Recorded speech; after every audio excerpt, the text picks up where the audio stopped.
Bom, dando continuidade e finalizando o nosso trabalho de hoje, não poderíamos deixar de ter a presença de um contraponto de um procurador da República, né? Eu acho que é importante. Nós vimos apenas uma análise, por enquanto, da nossa ótica da magistratura, mas é com muita satisfação, né? Alguns já conhecem, é um professor renomado do nosso Paraná. E eu gostaria de apresentá-lo a quem ainda não conhece, o procurador Sérgio Cruz Arranharte, doutor em Direito pela Universidade Federal do Paraná, pós-doutor pela Università degli Studi di Firenze, procurador da República do Ministério Público Federal, professor adjunto da Universidade Federal do Paraná. E passo de imediato a palavra para Vossa Excelência para a sua conferência.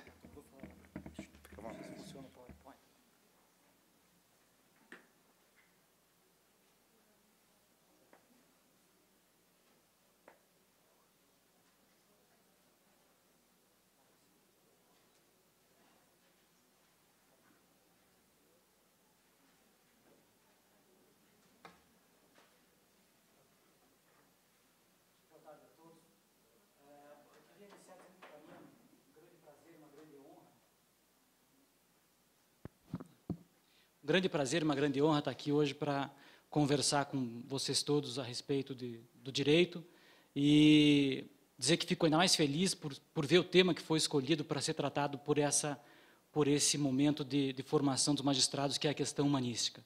Na realidade, para mim, quando eu recebi até o convite, eu fiquei até com medo de falar, porque, na realidade, a gente está tão acostumado a falar de temas técnicos, que quando a gente é convidado para falar sobre uma questão teórica como essa, sem dúvida, a gente fica até meio ressabiado para saber exatamente o que colocar e o que ponderar num momento como esse. De todo modo, gostaria de agradecer muito a oportunidade de conversar com todos vocês, com os magistrados, com os desembargadores, doutora Lenise.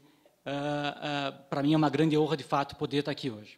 Enfim, o tema que me foi reservado, doutor Arthur, espero que, de fato, não seja um contraponto em relação à exposição do doutor Tamburini, porque, na realidade, muito aquilo que ele falou, eu penso que é também a opinião de todos nós em relação à atividade do magistrado.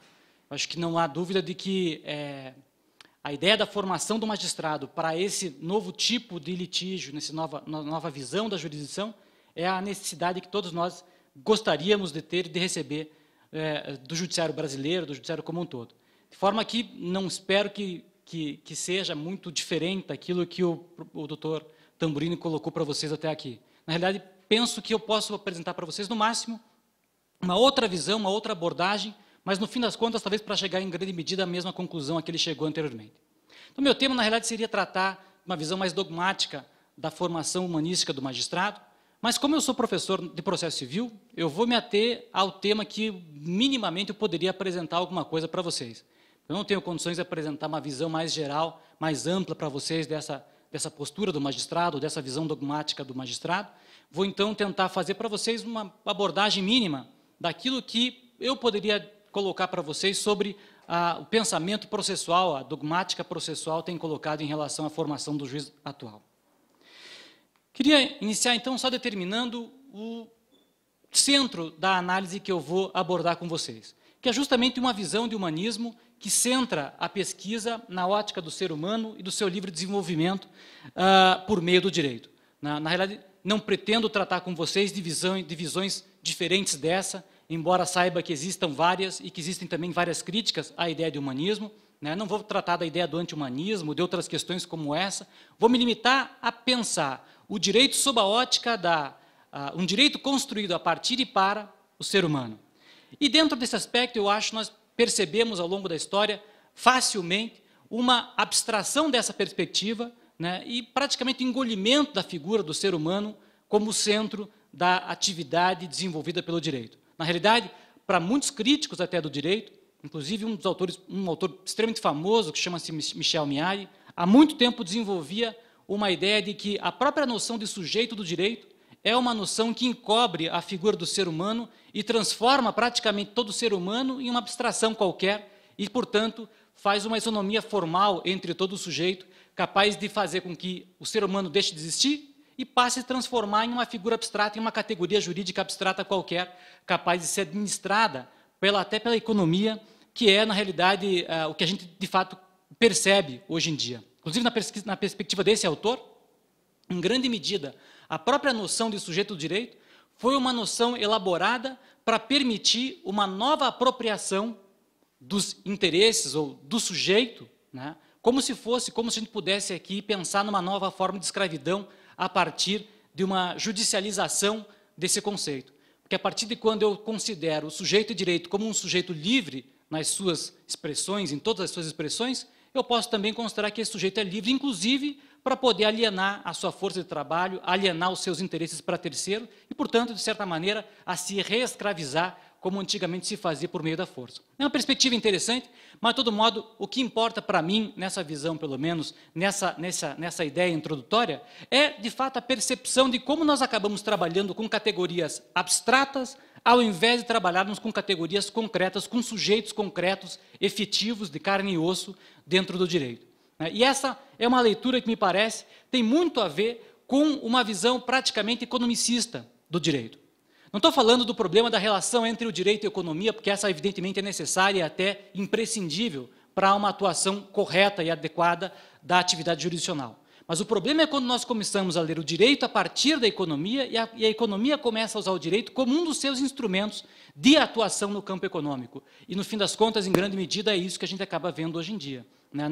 Não é difícil pensar nas grandes modificações que se pretende implantar na legislação, por exemplo, processual brasileira, e perceber como muitas delas têm como sua pedra de toque o problema da rapidez na prestação jurisdicional, exclusivamente, ou o problema da segurança para as atividades econômicas futuras, como alguma coisa estanque, como alguma coisa exclusiva. Mesmo o discurso que se coloca, por exemplo, no campo das decisões vinculantes, decisões obrigatórias e tudo, né, muitas vezes não é um discurso que se volta a um problema de avaliação da justiça diante do caso concreto. Muito mais é uma questão de previsibilidade da atuação jurisdicional para que a economia possa saber também como é que vai se comportar, como é que vai ser tomada uma decisão X ou Y. E, no fim das contas, portanto, o que nós acabamos vendo aí é um direito que se atua não para atuar a justiça, para atuar o direito, mas sim para atuar um modelo econômico determinado. E isso, no fim das contas, é algo extremamente perigoso, mas que, no fim das contas, também retrata para nós o que significa o sujeito e direito, o que significa, no fim das contas, o ser humano para nós hoje em dia. E isso se reflete também, se nós formos examinar de forma mais abstrata, na própria legislação, não só a legislação brasileira, na legislação moderna, de forma geral, né?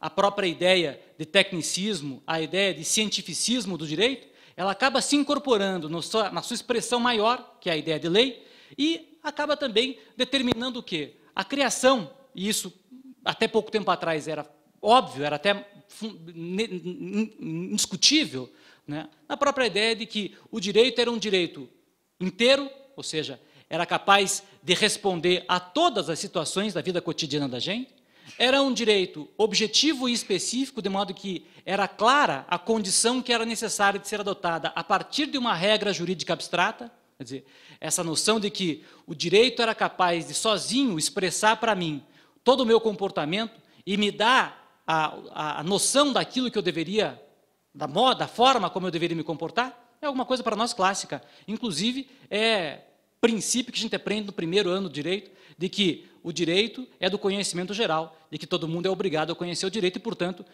o não conhecimento da lei é totalmente inexcusável, né? Mas não só isso. Nós, além de sermos obrigados, supostamente, a conhecer todo o direito, somos obrigados também a conhecer toda a orientação correta a respeito do direito. Quer dizer, mesmo a ideia de multiplicidade de interpretações que podem surgir a partir de regras abstratas, para nós é uma noção que, em teoria do direito, pode até existir, mas na aplicação concreta não existe. O direito deve ter uma única interpretação. Para isso, inclusive, existem os tribunais superiores. O doutor Arthur até punha essa discussão e ela é, de fato, fundamental, né? É impressionante ver como as estruturas judiciárias elas são montadas a partir desse mesmo discurso de unicidade de um direito, né? A partir da ideia de que eu tenho um tribunal capaz de dizer qual é a vontade da lei, qual é a vontade da Constituição, um tribunal que cada vez se distancia mais da realidade concreta. à medida em que a própria estrutura processual é feita, para que, à medida que eu subo no degrau das instâncias judiciárias, menos contato o juiz tem com a realidade concreta, com as partes do processo, com a prova do processo, enfim, com aquilo que ele vai ter que julgar. Os tribunais superiores são feitos para julgar com abstrações, em base de abstrações, e não em base de uma relação concreta, de uma situação concreta, em base de um momento concreto, de um lugar concreto também.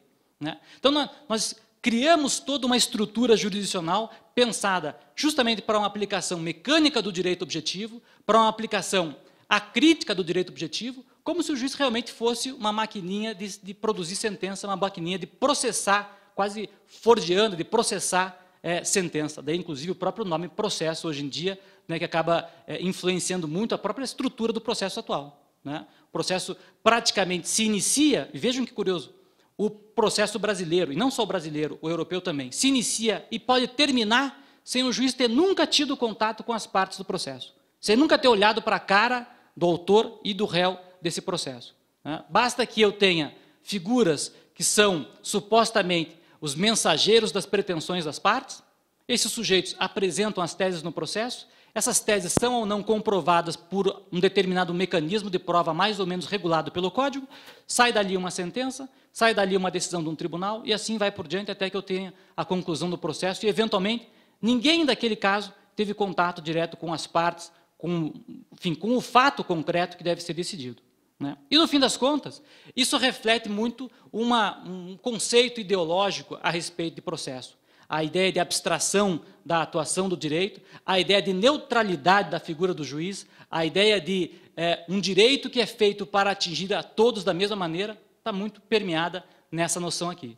Até por conta disso, eu pus aqui um elemento que acho que, embora não caiba propriamente nesse tipo de discussão, é fundamental para cá, que é a própria discussão dentro do campo do processo, da função da verdade, da capacidade do processo de gerar a verdade, do problema que nós temos até hoje de lidar com juízos de verossimilhança, juízos de aparência, da dificuldade que nós temos até hoje em autorizar decisões fundadas em mera aparência do direito.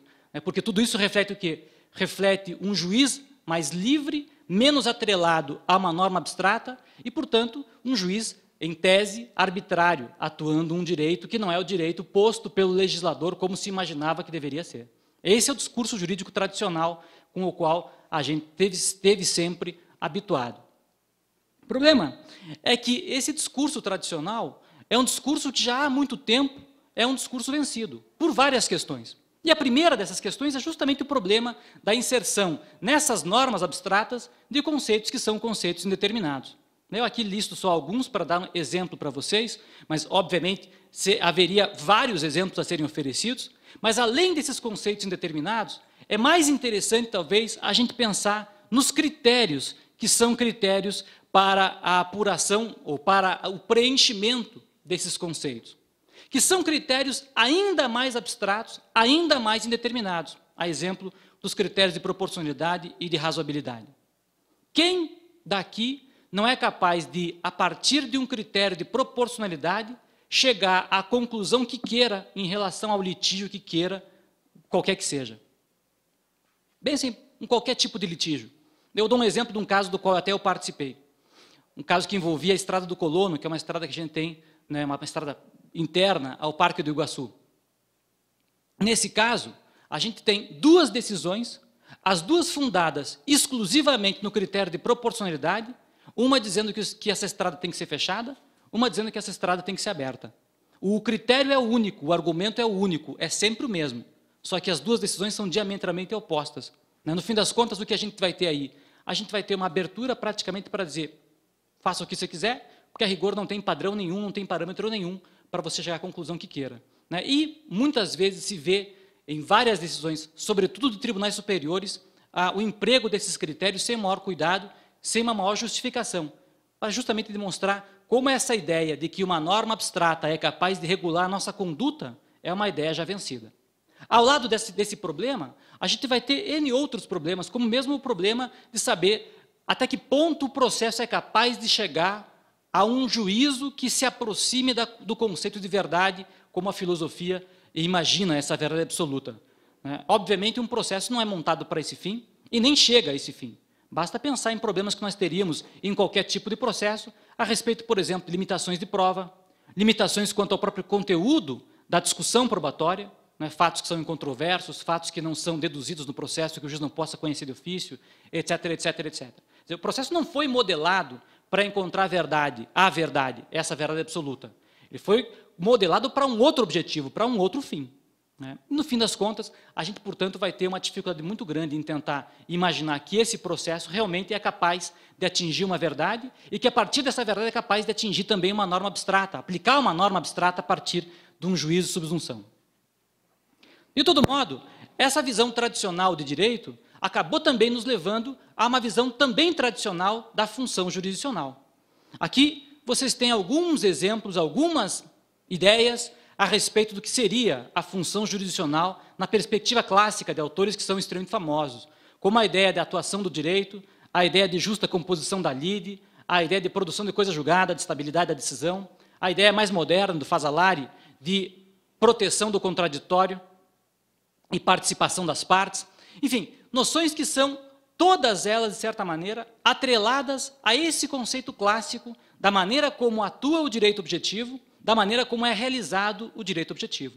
Né? Basta pensar que até mesmo na visão de Carnelucci, que é aquela segunda, a ideia da justa composição da lide, o justa que está colocado ali, na perspectiva de Carnelucci, nunca foi um justa no sentido de que a composição da lide devesse ser feita segundo critérios quaisquer de justiça. Justa para Carnelucci é a solução do conflito que é feita de acordo com a lei. E, portanto, não deixa de ser, de certa forma, também uma maneira de atuação da vontade da lei. Tanto é verdade que o próprio Carnelucci, na sua última obra, chamada Direito e Processo, volta atrás na definição dele de jurisdição para dizer que a função jurisdicional também serve à atuação da vontade do direito, e de forma que praticamente todos esses autores clássicos têm uma visão uniforme a respeito da função jurisdicional, e a função jurisdicional para todos eles, basicamente, é uma função mecânica, uma função de atuação do direito objetivo. Não é um papel construtivo do direito, não é um papel de oferecer justiça para ninguém, é um papel limitado a atuar o direito objetivo. Também não é por outra razão que a própria ideia de papel do magistrado dentro de uma estrutura jurisdicional como essa é um papel extremamente ligado à ideia de uma imparcialidade, mas de uma imparcialidade que se trava com a noção, que se alia com a noção de neutralidade. O juiz, para ser imparcial, é um juiz que deve ficar longe do conflito. É um juiz que não deve intervir no conflito. Não é por outra razão que as várias teorias, ou muitas das teorias que tratam em matéria de prova dentro do processo, trabalham com a perspectiva de que o poder instrutório do juiz é um poder excepcional, que só deve ser exercido em último caso. Não é um poder que deva ser exercido de modo cotidiano dentro do processo. Né? Também, até exemplificando a própria ideia atual dessa perspectiva, há hoje um projeto de código de direito probatório, que foi gestado no seio da UERJ, aqui no Brasil, por grandes autores de processo civil. E uma das linhas mestras desse projeto é justamente a ideia de que o juiz não deva produzir prova de ofício, a não ser de forma excepcional. Muito, portanto, atrelado a essa ideia de um juiz neutro, de um juiz passivo, de um juiz que não interfere na atividade jurisdicional.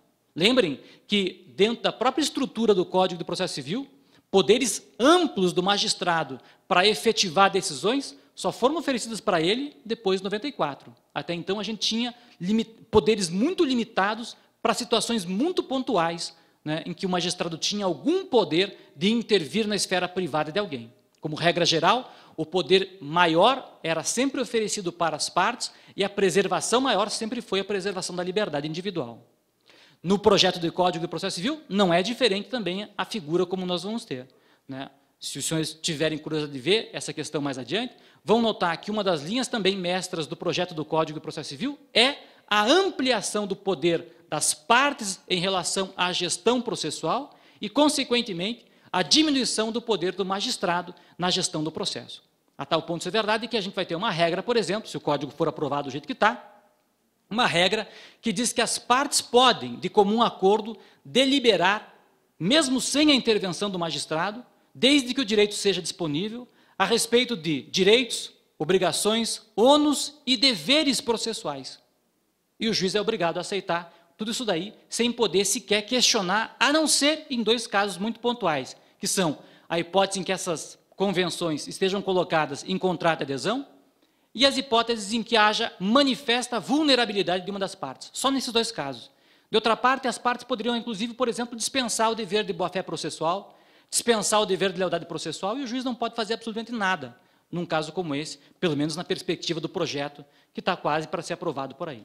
Então, vejam como a gente continua trabalhando com essa ideia de que o juiz deve se afastar do litígio, porque o litígio é das partes. Se as partes optam por um determinado tipo de conduta em relação ao processo, o juiz não tem nada a ver com isso, não é problema dele o que acontece em relação a isso. Porém, numa visão mais recente a respeito do processo, eu acho que essa visão clássica da jurisdição, ela precisa efetivamente ser revista. E aí é que eu acho que essa ideia, a revitalização da ideia de humanismo entra em foco. Há a possibilidade de nós ainda lidarmos com esses conceitos tradicionais em relação à jurisdição? Parece óbvio que não.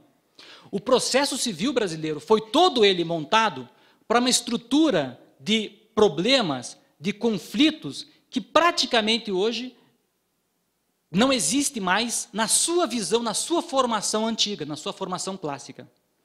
Vejam que o processo todo brasileiro é montado a partir da seguinte perspectiva: há um litígio particular entre 2 sujeitos, o juiz é convidado a intervir só para dizer quem tem razão. Não mais do que isso. Tanto que, como regra geral, pelo menos ainda hoje, em relação a direitos que envolvam pecúnia, que envolvam dinheiro, dada a sentença judicial dizendo quem tem razão, o juiz não pode impor a decisão dele. Ele só vai poder impor a decisão dele, que diz quem tem razão, e mandar pagar o dinheiro correspondente, se houver um outro requerimento da parte prejudicada, da parte que foi beneficiada pela sentença. Ou seja, para nós, o magistrado brasileiro ainda é um árbitro privado, ainda é um sujeito que está subordinado à minha liberdade, à minha vontade. E se eu não peço, ele não pode dar, princípio da demanda. Se eu não impulsiono, ele não pode fazer, princípio dispositivo. E por aí afora. O processo e a jurisdição foi toda vista, sempre foi toda vista, como algo à disposição das partes, algo para as partes e à disposição das partes. Porém, será que é possível que a gente continue enxergando o processo assim? E imaginando, por exemplo, que quando um sujeito não pede um valor X, é porque ele não quer receber um valor X? Eu diria até que, se o litígio envolvesse a Coca-Cola de um lado e a Brahma do outro, provavelmente é. Agora, no grosso dos litígios que a gente tem hoje em dia, será que dá para dizer, você tinha direito a receber 1 milhão, pediu 1.000, então é porque você não quer receber o resto do dinheiro? Muito mais provavelmente isso acontece porque você não sabe que pode pedir o resto desse dinheiro. Porque o teu advogado, de repente, não foi bem preparado para isso, porque você não colocou os fatos como deveria ter colocado, porque, enfim, alguma coisa aconteceu e, por causa disso, a tua demanda saiu de um jeito errado. Porém, para nós, o discurso ainda continua sendo esse. A jurisdição é inerte porque não pode avançar sobre a liberdade individual, e, portanto, ela está limitada ao pedido que a parte formula. Por quê? Porque ela só pode atuar no limite do conflito que as partes apresentam para o juiz, e não além disso. Ora, diante de uma estrutura que há muito tempo já descreve que a jurisdição tem várias outras funções, além dessa função de simples atuadora do direito, ou de solucionadora de um conflito pontual extravasado por uma petição, não é possível que a gente continue sustentando essa ideia. E por isso que eu acho que, já há muito tempo, nós deveríamos começar a empregar um outro conceito de jurisdição, um conceito desenvolvido nos Estados Unidos por esse professor Owen Fisz, que trabalha com a ideia de que o papel fundamental da jurisdição nem é tão proximamente o problema de resolver conflitos, mas sim o papel de fazer concretizar os valores expressos no texto da Constituição. A partir daí, eu acho que a gente percebe, de fato, um outro papel do juiz. Um papel em que o juiz deixa de ser um mero burocrata aplicador da lei para ser efetivamente o que sempre deveria ter sido, um órgão, um agente político que tem um papel fundamental. Diz o professor Fisz, quem é que deve atuar, concretizar, em um primeiro lugar, os valores da Constituição? O Estado. Pois o Estado é só o executivo? É só o legislativo? Ou também é o judiciário? Obviamente também é o judiciário. E se é assim, o judiciário tem um papel fundamental, importantíssimo, na aplicação, na Constituição, na concretização da Constituição. E é esse o papel que ele deve desempenhar, e essa é a função, essa é a essência da função jurisdicional.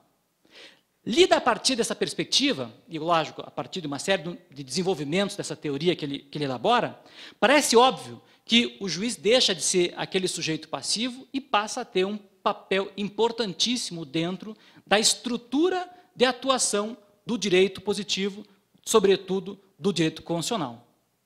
Há um autor também inglês famoso, chamado John Henry Merriman, que num trabalho antigo dizia assim, que o juiz continental europeu, o juiz europeu clássico, é um juiz que, para ele, parecia muito um burocrata qualquer, parecia um sujeito de balcão, que tem por papel simplesmente tramitar requerimentos. Você requer alguma coisa, ele toca para lá, toca para cá, toca para lá, toca para cá, e manda para frente, manda para frente.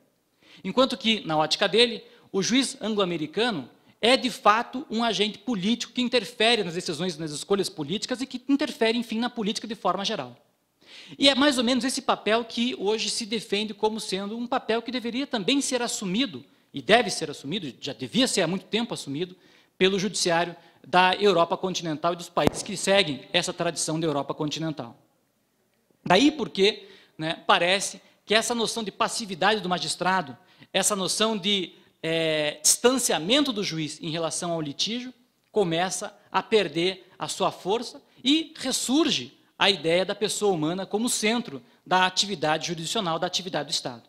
Claro que, a partir dessa noção, inclusive, a gente começa a perceber um critério para que eu possa, inclusive, preencher esses conceitos vagos, esses critérios abstratos de aplicação do direito objetivo, né? Obviamente, a partir dessa noção, o juiz, quando vai responder a um critério como esses, a ideia de boa-fé, por exemplo, a ideia de vulnerabilidade, hipervulnerabilidade, ou aos critérios de proporcionalidade, razoabilidade, etc. e tal, deve fazer o quê?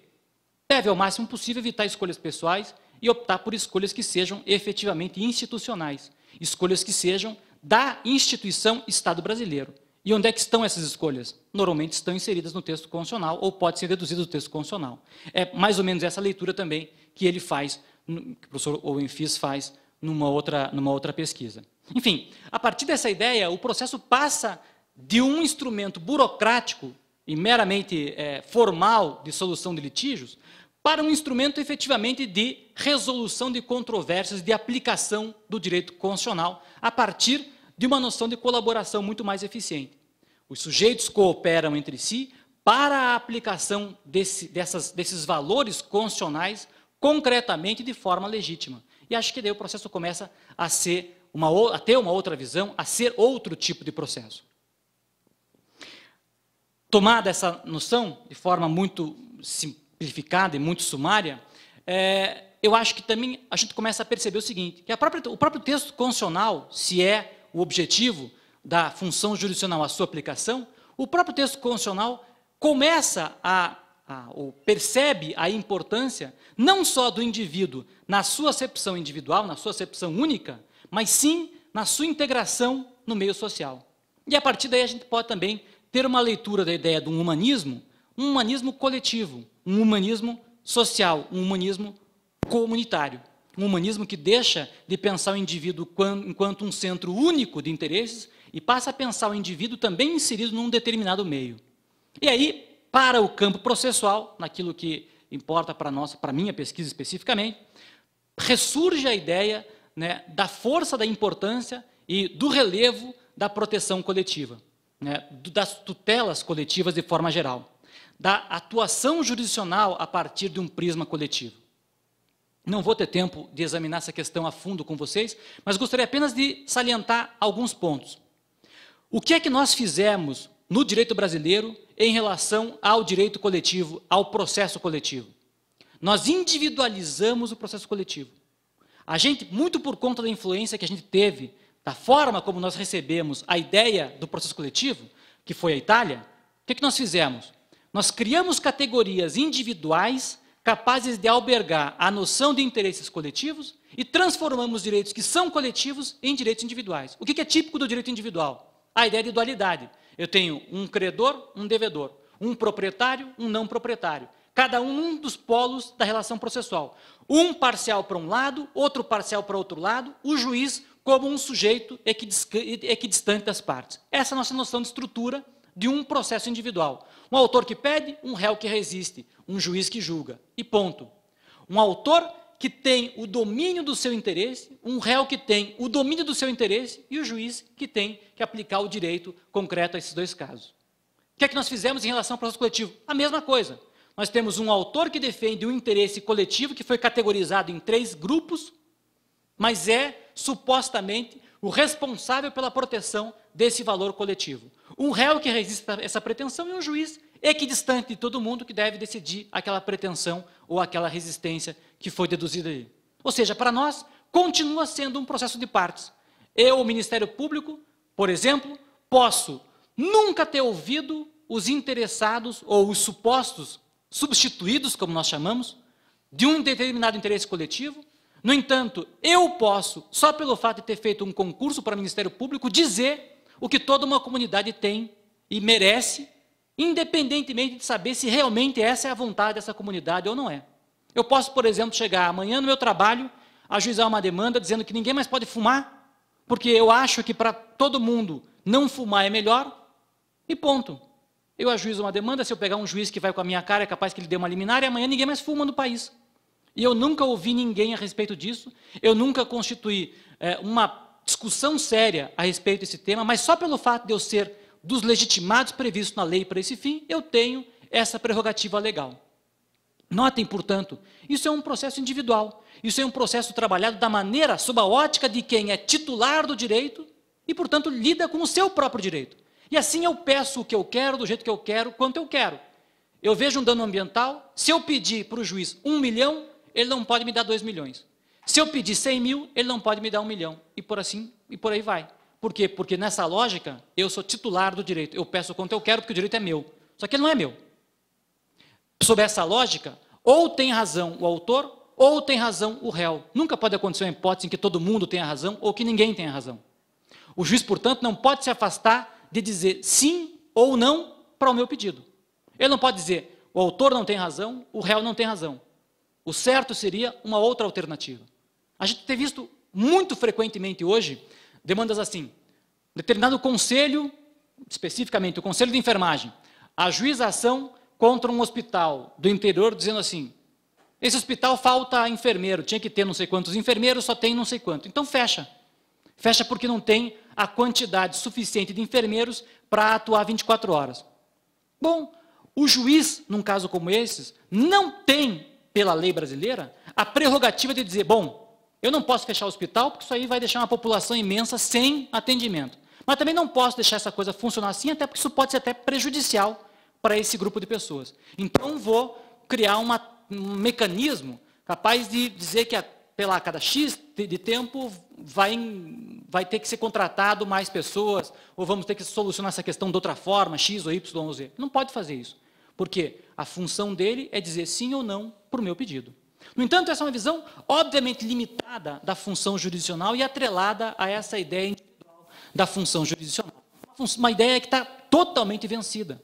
Por exemplo, nos países mais evoluídos em matéria processual, inclusive na Argentina, que é nossa vizinha, se trabalha com o conceito de processos estruturais, que são justamente processos que, em primeiro lugar, não têm essa observância tão rígida à ideia de princípio da demanda. Em segundo lugar, não trabalha com essa ideia de uma ligação necessária entre o pedido e a resposta jurisdicional. Em terceiro lugar, não trabalha com a ideia de que só as partes é que participam do processo, terceiros não intervêm e não são ouvidos no processo.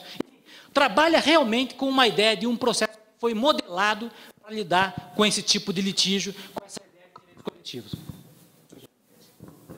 Enfim, notem como é diferente pensar num litígio coletivo e num litígio individual, num processo que efetivamente fosse um processo coletivo e um processo individual. E a gente está ainda muito longe de pensar num modelo como esse. Só para dar uma ideia para vocês de uma legislação que, na minha opinião, é extremamente moderna em relação a esse papel do juiz, eu coloquei no slide seguinte a primeira regra, primeiro artigo do Código de Processo Civil inglês, que é um código de 1989, e que, desculpa, 98, e que reformou toda a estrutura processual daquele país. Notem o que diz a primeira regra. A tradução é livre, é uma tradução minha, mas, inclusive está errada, mas só para vocês terem uma noção daquilo que diz o código, que nós nunca dissemos na legislação processual civil brasileira. A primeira coisa que o Código de Processo Civil inglês diz em relação à atuação do juiz é que o juiz tem que lidar com as causas de maneira justa, ou seja, tem que promover justiça, coisa que nós ainda até hoje não aprendemos. O Código de Processo Civil novo, o projeto do Código, no seu artigo 9º, estabelece um monte de princípios que devem reger a atuação do juiz na aplicação do direito. Esqueceu de botar que também o juiz deveria se preocupar em atuar com justiça. Ele fala que você tem que se preocupar com a dignidade da pessoa humana, com proporcionalidade, com razoabilidade, com um monte de coisa, mas a justiça ainda ficou fora. Nós ainda temos muita dificuldade em aplicar essa noção de justiça. Cada vez mais, na realidade, nosso processo é um processo abstrato. É um processo, portanto, que parte para a ideia de um generalismo e não a ideia de um individualismo. A ideia de um processo que seja apto a lidar com litígios de forma abstrata e não um processo que foi pensado para lidar com o conflito concreto de cada cidadão. E, dentre esses vários critérios do que significa lidar com um processo, com um litígio de maneira justa e de forma tempestiva, há uma série de questões que são extremamente interessantes. Como, por exemplo, o juiz aplicar para cada um dos tipos de processo uma quantidade de esforço compatível com a relevância e a utilidade daquele tipo de conflito, de modo a efetivamente gerir essa atividade jurisdicional da mesma maneira como fazem as outras funções do Estado. Se os recursos são limitados, então não é o caso de nós gerirmos de maneira eficiente isso na busca dessa justiça de forma bem pensada, de forma mais bem pensada, né? Pensar a complexidade das questões, pensar que as partes sejam tratadas de maneira com igualdade de condições de oportunidade, que elas não tenham só uma igualdade formal, como a gente, na realidade, pensa até hoje no direito brasileiro, ainda que a gente, no discurso, não diga que assim acontece, né? Que elas efetivamente sejam tratadas de forma equânime. De maneira que a gente possa, por exemplo, pensar em alocar a cada tipo de litígio um volume de esforço compatível com a necessidade daquele litígio, tendo em atenção também aquilo que seja necessário para outros litígios que a gente tenha perante a nossa atividade. Isso é algo que talvez, se fosse incorporado para nós, permitisse eliminar uma das grandes mazelas que eu vejo na burocracia judiciária brasileira, que são essas metas do CNJ. Não que seja ruim botar meta para a atividade jurisdicional. Agora, colocar meta que se limita a dizer você tem que terminar com os processos de 2001, agora os de 2002, agora os de 2005, agora os de 2010, agora os de 2014, isso não é meta para a função jurisdicional. Isso pode ser até meta para quem trabalha em linha de produção, de fábrica. Hoje eu quero que você produza 100 aparelhos, amanhã eu quero que você produza 1000 aparelhos. Agora, de quem se espera prestação jurisdicional com justiça, a meta de decidir simplesmente quantidade de processos, isso não é nada pensado na ótica de um país sério. Quando foi instituída a primeira dessas metas, eu me lembro, eu conhecia um magistrado estadual que me disse o seguinte: não tem problema, eles vão botar a meta, a gente julga, o tribunal vai anular as sentenças, volta, daí eu posso ter tempo de julgar tudo direito, bem pensado, aquele tipo de processo. E, no fim das contas, é mais ou menos essa a lógica que esse tipo de meta impõe ao juiz. Quando eu digo a meta tua é acabar com os processos do ano tal, ou desse tipo, ou daquele tipo, a rigor, a gente deveria talvez pensar em, será que não seria uma meta acabar ou diminuir a litigiosidade? Não seria uma meta promover a conciliação, promover soluções extrajudiciais? Não deveria ser uma meta oferecer decisões com qualidade? Talvez fossem metas mais compatíveis com a função jurisdicional atual, mas a gente ainda está meio longe dessa perspectiva. E ainda segue o Código estabelecendo outras ideias em relação a essa função jurisdicional. Encorajar as partes, por exemplo, a colaborar na condução do procedimento. Estabelecer calendários que permitam a todos eles uma cooperação na atividade jurisdicional. Encorajar o emprego de técnicas alternativas de solução de litígios. Lidar com tantos aspectos da causa quanto sejam possíveis em uma só ocasião. Ou seja, eliminar o conflito na sua base, e não apenas aquilo que vem declarado pelas partes no processo. E assim vai. Eu acho que essa é uma ideia mais moderna em relação à função jurisdicional e ao papel do juiz. Um papel que desburocratiza a função jurisdicional e que faz com que o juiz efetivamente veja, né, se volte a lidar com o litígio. É claro que um código como esse funciona dentro de uma estrutura como a estrutura inglesa, que tem uma relação, por exemplo, magistrado-litígio muito menor do que a nossa, que tem uma estrutura judicial muito mais aperfeiçoada do que a nossa. Né? Mas não há dúvida de que essa seria uma função, idealmente pensando pelo menos, uma função muito mais razoável para a atividade jurisdicional e que coloca, de fato, o juiz no seu verdadeiro papel como um agente político. Não há dúvida também de que isso exige uma revisão do papel, da forma, da fundamentação da decisão judicial. Eu não vou entrar nesse aspecto, até porque esse aspecto é um aspecto que o professor Wamber parece vai tratar com vocês amanhã, mas é evidente que um juiz que decide um caso, por exemplo, dentro de uma estrutura como essa que falei para vocês, de um processo estrutural, um juiz que decide a controvérsia a partir desses critérios mais amplos de justiça e de atuação dos valores da Constituição, tem que oferecer uma fundamentação de decisão muito diferente daquela com a qual a gente está habituado. Não basta fazer referência ao texto de lei, não basta fazer referência a uma ementa de um acordo anterior, não basta uma decisão que possa ser aplicada para 500 outros processos iguais que possam surgir para frente. Aliás, a própria ideia de surgirem 500 outros processos para frente já é uma figura esquisita para um país que trabalha com um conceito sério de jurisdição. Para nós, vejam, é uma coisa até curiosa a gente perceber que, para nós, é absolutamente normal que o juiz seja levado a decidir o mesmo tipo de controvérsia 5 milhões de vezes. Tanto que nós inventamos uma série de instrumentos para que seja possível dar uma decisão só para vários desses casos aqui. Agora, o problema, de fato, é pensar que para nós é razoável que surjam 500 mil processos discutindo a mesma questão de direito. Por quê? Porque, do ponto de vista teórico, é uma barbaridade você imaginar que haja um processo que seja desenhado só para decidir que uma determinada questão, que é a mesma questão que outros 100 mil processos enfrentam, que outras 100 mil questões, litígios também enfrentam, só vale aquela decisão para o meu caso concreto. Mas essa é a nossa estrutura de coisa julgada, de legitimidade de parte, de atuação das partes em relação ao processo. Nós somos incapazes de pensar, por exemplo, que a partir de uma determinada decisão, os sujeitos, independentemente de ser na relação entre si ou em relação com terceiros, sejam obrigados a se comportar da maneira como decidida pelo judiciário naquele determinado caso. Coisa que em muitos outros países é fundamental, é básico. Na Alemanha, a questão de 2 anos é que foi aprovada uma lei dizendo que quando o judiciário alemão decide uma causa individual em matéria tributária, num caso sobre determinados sujeitos, o Estado alemão não é obrigado a aplicar aquele mesmo entendimento para outros casos. Foi a primeira vez na Alemanha que aconteceu isso. Até então, era óbvio e indiscutível que se o judiciário julgava em qualquer tipo de demanda uma determinada situação do jeito A ou B, o Estado alemão tinha que se comportar daquele jeito em relação a qualquer outros litígios, a todos os outros litígios.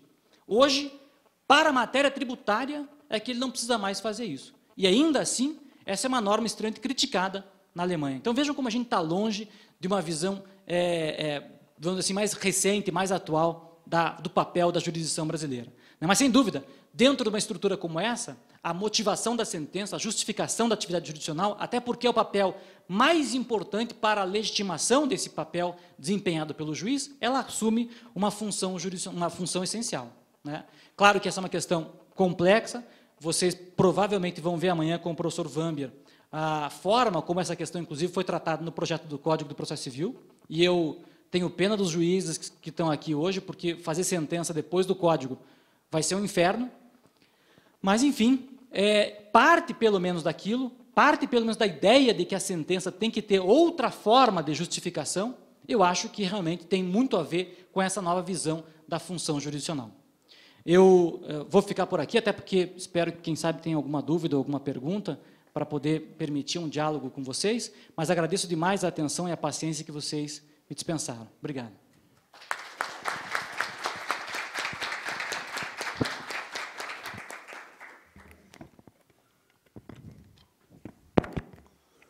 Caro doutor César, sempre brilhante, objetivo, claro, instigante.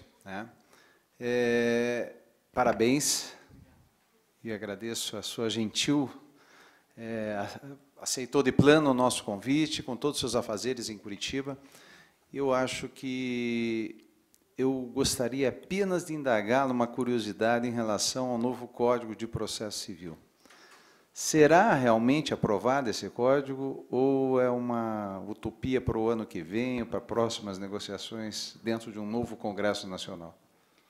A expectativa que o pessoal do processo tem em relação ao projeto é de que ele seja aprovado até dezembro. Eu não compartilho dessa ideia, acho que a coisa ainda vai demorar um pouco mais. Agora, o pessoal que trabalhou na comissão tem quase certeza de que até dezembro ele é aprovado. Obrigado por essa curiosidade. Abro a palavra aos colegas, doutor Canali. Eu acho que o doutor Canali está muito quieto. O senhor não é assim. Não sei o que está acontecendo com o nosso colega Canali. Né? Esse momento, tem que tirar um pouco essa... Você é muito tímido. Nós temos um juiz aqui, um colega muito tímido. Mas alguém gostaria de fazer alguma consideração? A questão da justiça eu achei muito interessante também. Nós não temos no Código, mas temos no Código Ibero-Americano de Ética Judicial, em que o Brasil faz parte, em que o artigo 38 ou 39, ele diz: o fim último da atividade jurisdicional é aplicar a justiça por meio do direito.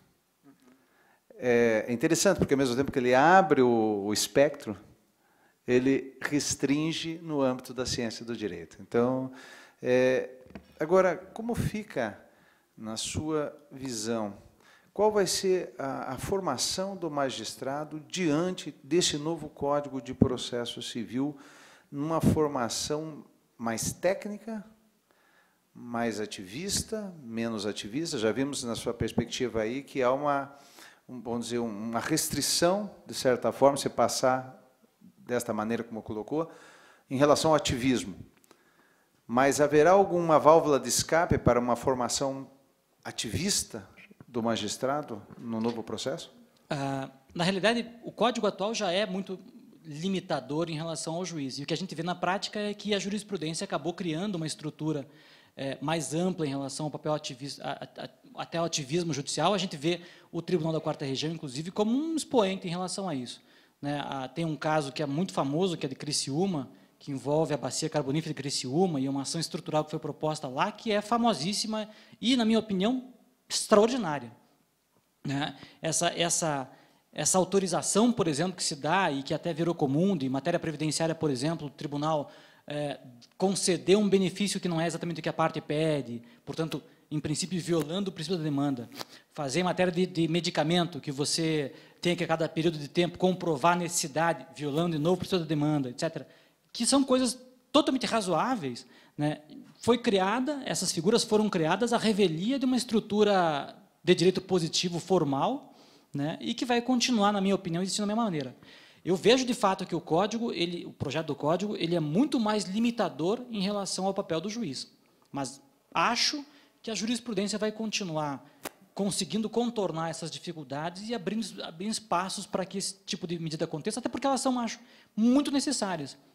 Nas situações em que elas são empregadas, são casos em que, evidentemente, não haveria outra solução adequada para lidar com o problema. O problema, na realidade, é que, com esse tipo de legislação, fica fácil para um juiz, um tribunal, enfim, quem quer que seja, se justificar, né, invocando o texto da lei, dizendo: não posso fazer, a lei me manda não fazer. Né? Como é o risco, por exemplo, que acontece em relação a esse exemplo que dei dos hospitais. A lei manda ter tantos enfermeiros, então a culpa não é minha, fecha o hospital. É difícil. Né? Por favor.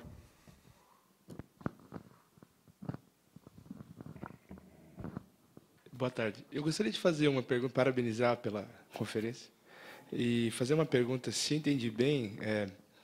Em geral, a conferência fez um panorama de algumas idiosincrasias processuais do sistema brasileiro, né? E, sobretudo, ressaltando um caráter de envolvimento, ou a necessidade de um envolvimento maior do juiz na prestação jurisdicional, com uma racionalidade mais qualificada, aparentemente. Né?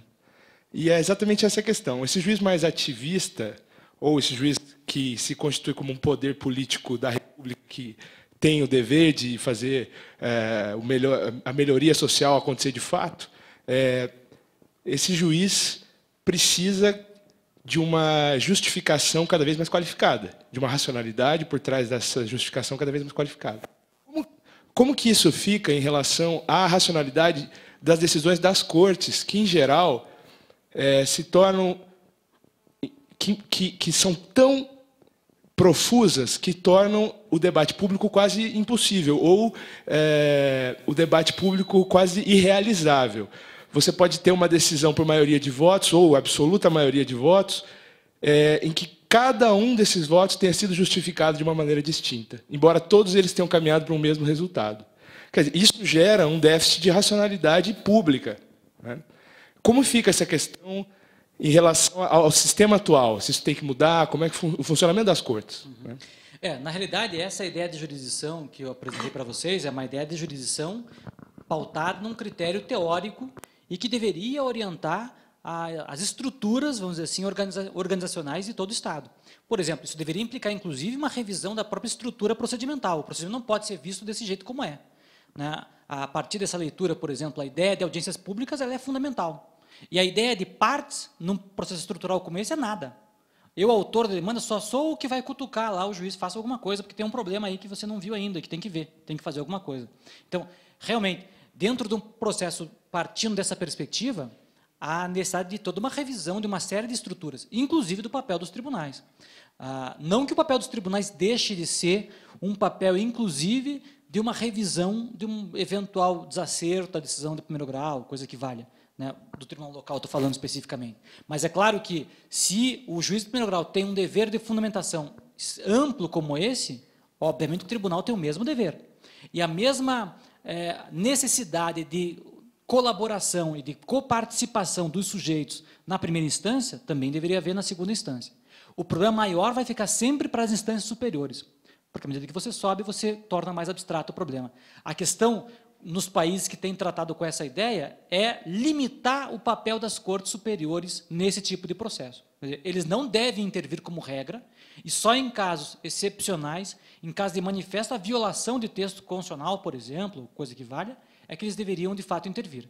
Ou, em alguns outros países, os processos, e é o caso dos Estados Unidos, por exemplo, os processos estruturais que têm esse tipo de conteúdo nascem na Suprema Corte americana mesmo. O primeiro caso, inclusive, que é o mais famoso de todos, é o famosíssimo caso Brown versus Board of Education, mas a segunda decisão do caso, que pouca gente conhece. A Suprema Corte americana, depois que decidiu o caso, né, da segregação racial nas escolas americanas, né, um ano mais ou menos depois, foi levada a redecidir o caso. Por quê? Porque viu que não era fácil para os estados implementarem uma política de eliminação da segregação racial do mesmo jeito. É claro que para os estados do norte era de um jeito, para os estados do sul era de outro jeito. Então, o que fez uma Corte americana? Criou elementos básicos para isso aí e delegou a atividade de implementação disso para juízes de primeiro grau, mas ainda mantendo para ela o poder de decidir sobre isso. E depois teve uma terceira decisão sobre o mesmo caso. Então, assim, e na Corte Argentina foi a mesma coisa, foi a Suprema Corte Argentina que criou o primeiro processo, que é o mais famoso, o processo argentino, estrutural argentino. Então, são as instâncias superiores mesmo que deram início a essa nova política, a essa nossa nova visão da atuação jurisdicional. Daí, claro que você tem uma forma diferenciada, mais fácil de implementação. Mais alguém? Alguma consideração? Bom, então eu agradeço mais uma vez ao professor Sérgio Cruz, agradeço aos participantes, só comunico que amanhã às 9 horas iniciamos nossos trabalhos, se possível, preferencialmente nesse horário. Uma boa noite a todos e obrigado.